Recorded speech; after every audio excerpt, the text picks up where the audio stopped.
where Jane Austen spent the last 8 years of her life, from 1809 to the week before her death in 1817.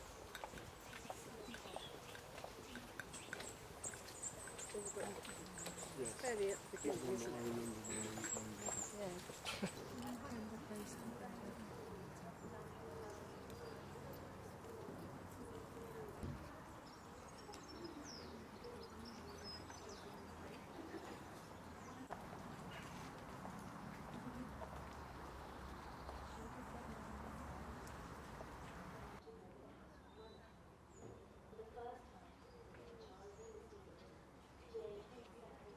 It's a really joyous event. It is actually tied with the anniversary of Austen's death, which is on the 18th of July.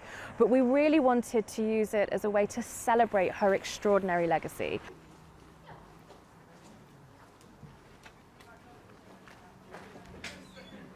Between 1809 and 1817, Austen revised, wrote and had published all of her novels. So this is Sense and Sensibility, Pride and Prejudice, Mansfield Park, Emma, Persuasion and Northanger Abbey. Was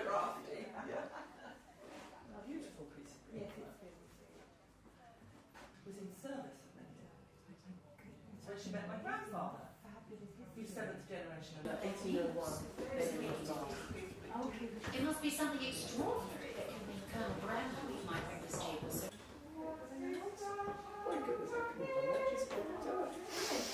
And she my husband.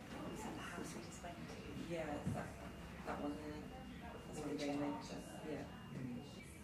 That's, I don't know which one that one is. Oh, Jane's niece. It's sad about hearing about the pond, wasn't it? They've been removing. Yeah, with the swans. Yeah.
The young ladies had a great deal to do.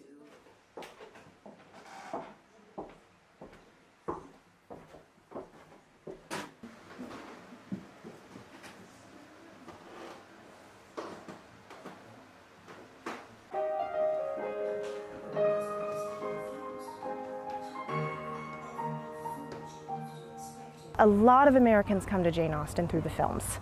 I can't speak to that because I discovered Emma as a kid, the novel itself. But the film is what really captures people, especially because you have, the 2005 Pride and Prejudice version, which is that's the primary one that everyone says, oh, I watched that movie, and then all of a sudden I just fell in love with Jane Austen.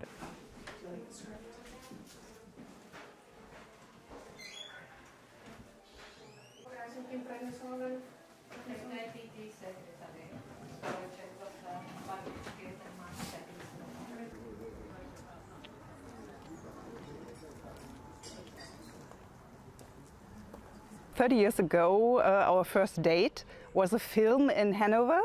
It was Sense and Sensibility. So I bought the book and I fell in love with her kind of seeing the society and things like that.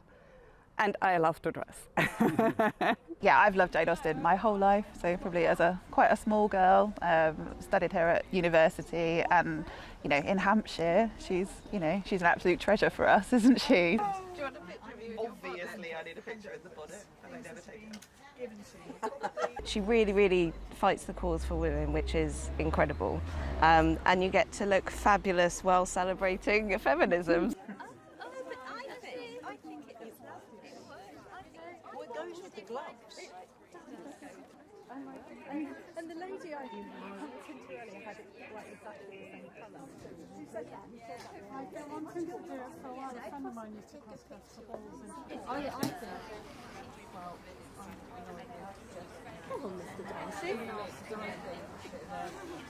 So the other thing that happened in Regency times, which has a big impact on fashion, is the introduction of machinery.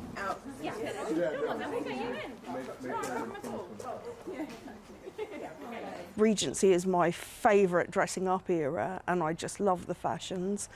And I think my interest in that developed through watching the period drama adaptations.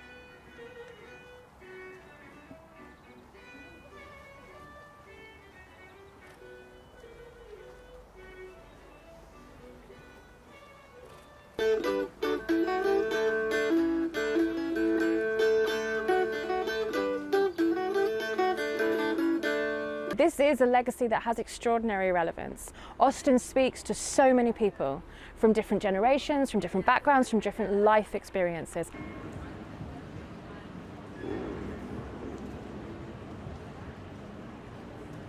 I wrote a new version of Pride and Prejudice called Gay Pride and No Prejudice because I wanted to take the story on to a new level. Almost a sequel, if you like, of Jane Austen's novel. What would happen if? But stay true to the characters, keep these iconic characters, because it's a privilege to write about them, it truly is, but take their storyline a little bit further. Lizzie becomes an advocate of women's rights. She writes a novel about a lady who becomes an MP. Unheard of back then, of course. Darcy is in love with Bingley, obviously. I mean, you have to read that into the novel.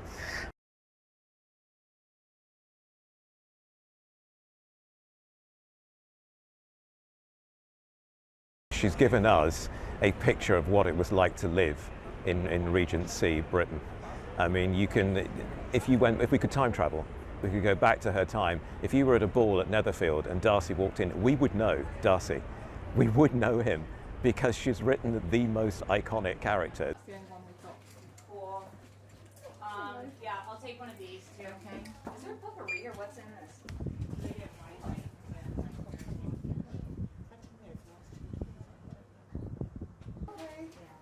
So, I've done my